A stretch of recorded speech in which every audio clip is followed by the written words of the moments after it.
Après la région du Lodibois, rendons-nous dans la région voisine du Go, précisément dans la ville de Oumé. Dans cette partie du pays, les populations étaient récemment en fête.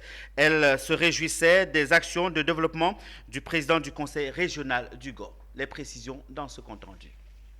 C'est le siège annexe du conseil régional d'Oumé qui a servi de cadre à cette manifestation de reconnaissance et d'hommage.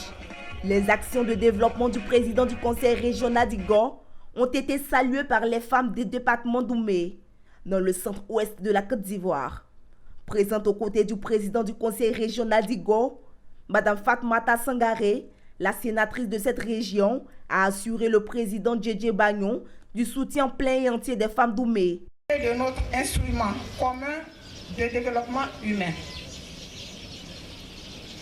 Mesdames et messieurs, Monsieur Joachim Djedje Bagnon, président du conseil régional de la région du Go, applique avec dextérité la Côte d'Ivoire solidaire, programme de société du président Alassane Ouattara, président de la République de Côte d'Ivoire, pour le bonheur des populations vivant en Côte d'Ivoire.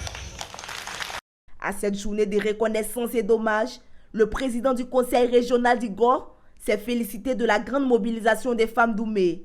Djedje Bagnon a promis d'autres investissements dans le département. Je serai à Oumé, au nom du conseil régional, pour tenir notre premier conseil de l'année à Oumé. Notons que le président du conseil régional du Go a fait de nombreux dons aux femmes du département dans le cadre de la célébration de la fête des mères.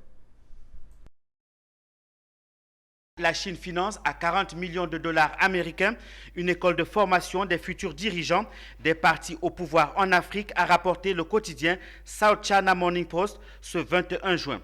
Baptisée Mwalimu Julius Nyerere Leadership School, elle a été implantée à Kibaha, une ville située à 40 km à l'ouest de la capitale tanzanienne Dar es Salaam.